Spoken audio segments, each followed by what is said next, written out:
Você já esteve num ponto da sua vida onde olhou para o céu e perguntou: cadê você, Deus? Onde você foi? Por que me deixou sozinho? Talvez você não tenha falado em voz alta.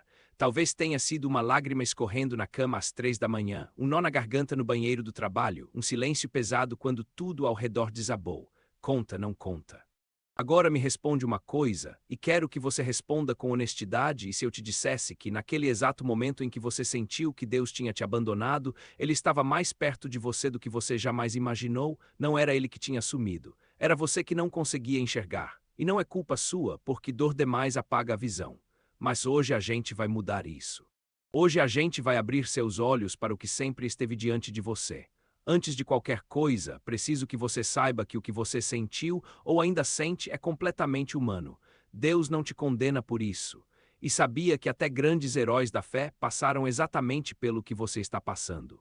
Elias, depois de uma das maiores vitórias espirituais da história, quando o fogo do céu desceu no Monte Carmelo e os profetas de Baal foram derrotados, esse mesmo Elias correu assustado para o deserto, se jogou debaixo de uma árvore e pediu para morrer. Ele disse em 1 Reis 194: já basta, Senhor, tira minha vida. Um homem que viu o fogo do céu descer pedindo para morrer. Parece familiar. E sabe o que Deus fez? Não veio com trovão, não veio com raio. Veio com um anjo tocando levemente no ombro dele, preparando comida, dizendo: levanta-te e come, porque o caminho é longo demais para ti. 1 RS 197. Deus não apareceu para dar um sermão. Apareceu para dar pão. Porque quando a gente está no fundo do poço, o que a gente precisa não é de um discurso teológico. É de uma mão que toca levemente e diz: eu sei que você está exausto. Levanta, eu te sustento. Existe uma confusão muito perigosa que quase todo cristão já fez em algum momento da vida e que é a seguinte: confundir o silêncio de Deus com a ausência de Deus. Quando a oração parece bater no teto, quando a Bíblia parece letra morta, quando o louvor não traz mais aquele arrepio. Quando você ora e parece que ninguém ouve. Nesses momentos, a mente começa a construir uma narrativa devastadora: Deus me abandonou, eu não sirvo mais, ele desistiu de mim. Mas atenção, isso é uma mentira emocional, não uma verdade espiritual. O Salmo 22 começa com um grito que vai direto ao coração: Deus meu, por que me abandonaste? Sabe quem disse isso? Davi. O homem segundo o coração de Deus, o mesmo que matou Golias, o mesmo que escreveu o Salmo 23, e aquele mesmo Salmo 22 que começa no desespero, termina assim: porque ele não desprezou nem rejeitou o sofrimento do pobre, não escondeu dele o seu rosto, mas o ouviu quando pediu socorro. SL 2224. Em outras palavras, Deus estava lá o tempo todo. O sentimento de abandono não era a realidade. E nos dias de hoje, onde a ansiedade consome milhões de pessoas, onde as redes sociais mostram a vida dos outros perfeita enquanto a sua está em pedaços, onde o burnout vira rotina e o desânimo vira identidade, o silêncio de Deus pode parecer ensurdecedor. Mas ele nunca silenciou. Ele só fala numa frequência que a dor às vezes não deixa a gente sintonizar. Tem uma cena no Antigo Testamento que é uma das mais poderosas da história toda e que a maioria das pessoas passa batido. É a história de Agar, a escrava de Sara, mãe de Ismael. Ela foi expulsa de casa. Estava no deserto com seu filho nos braços, sem água, sem comida, sem esperança.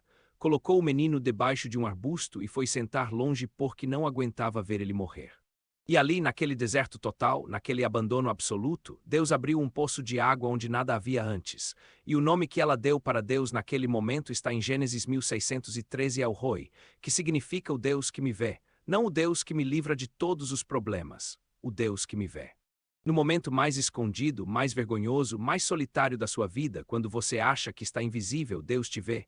Hoje em dia, as pessoas fogem para a tela do celular quando a dor aperta. Rolam o feed às 3 da manhã tentando se distrair de um vazio que nenhuma notificação preenche. Mas Deus é El Roi. Ele vê você no quarto escuro. Ele vê você na fila do desemprego. Ele vê você no relacionamento que está te destruindo. Ele vê você na conta bancária no vermelho. Ele vê você quando você sorri para todo mundo de dia e chora sozinho de noite. Você não é invisível para ele. Nunca foi. Tem uma das promessas mais absolutas de toda a Bíblia que a maioria das pessoas conhece, mas não deixa pousar de verdade no coração. Está em Hebreus 135, e Deus diz com clareza: nunca te deixarei, nunca te abandonarei. Sabe o que chama a atenção nisso no texto original em grego? A palavra nunca aparece reforçada de uma forma que não existe equivalente em português. É como se ele dissesse nunca, de forma nenhuma, em nenhuma circunstância, de jeito nenhum, em nenhum momento, sob nenhuma condição, eu te deixarei. Não tem asterisco nessa promessa, não tem exceção, Não tem cláusula que diga exceto quando você errar demais ou exceto quando você não merecer. E esse mesmo Deus que fez essa promessa nos dias de hoje não mudou. Pode ser que o seu casamento tenha mudado, pode ser que seu emprego tenha mudado, pode ser que sua saúde tenha mudado, pode ser que pessoas em quem você confiava tenham sumido. Mas Deus não muda. Malaquias 3:6 diz: Eu, o Senhor, não mudo. Então, quando você acha que Deus sumiu, é o contrário, tudo ao redor mudou tanto que ficou difícil reconhecer o que sempre esteve fixo. Muito bem, mas e na prática? E quando a fé parece seca e a oração parece monólogo, tem algo que poucos falam com clareza: fé não é sentimento. Sentimento é consequência, não fundamento. Você não age porque sente, você age e depois começa a sentir.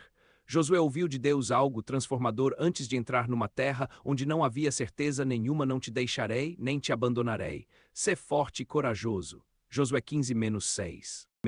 Deus não disse espera até se sentir forte. Ele disse seja forte, porque a força não vem antes da caminhada, ela vem durante ela. Nos dias de hoje, quando tudo manda você esperar pela motivação certa, pelo momento certo, pela sensação certa para agir, Deus manda você se levantar agora. Não porque você está pronto, mas porque Ele está presente. Uma sugestão concreta: quando você não consegue sentir Deus, em vez de esperar que o sentimento volte, comece a falar com Ele como se Ele estivesse na mesma sala que você.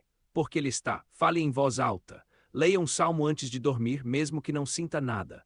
Lembre-se em voz alta de alguma vez que Ele esteve presente. A memória espiritual é uma ferramenta poderosa que reacende a fé quando a emoção apaga a chama. Se você chegou até aqui, quero que guarde uma coisa: só: a distância entre você e Deus não é medida em pecados que você cometeu, é medida em passos que você decidiu dar em direção a Ele. E o mais surpreendente, enquanto você dá um passo, Ele já está correndo ao seu encontro. Lucas 1520 mostra o pai do filho pródigo avistando o filho ainda de longe e já correndo. Antes de qualquer pedido de desculpa, antes de qualquer explicação, ele já estava correndo. Esse é o Deus que você tem, não um Deus que fica esperando você se provar. Um Deus que já está correndo na sua direção enquanto você ainda está tentando formular a oração certa. Deus nunca te abandonou. Você só estava machucado demais para enxergar o que sempre esteve lá.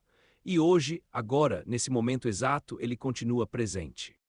Se esse vídeo tocou no seu coração, compartilha com alguém que precisa ouvir isso hoje. Tem alguém na sua vida que está se sentindo abandonado por Deus, que está no deserto, que está no quarto escuro às 3 da manhã? Manda esse vídeo para essa pessoa agora. E se você ainda não se inscreveu no canal, clica no botão de inscrição e ativa o sininho, porque todos os dias tem conteúdo como esse para te fortalecer na fé. Deixa nos comentários qual parte desse vídeo falou mais com você, a gente lê todos os comentários. Até o próximo vídeo e que Deus te veja porque Ele sempre viu.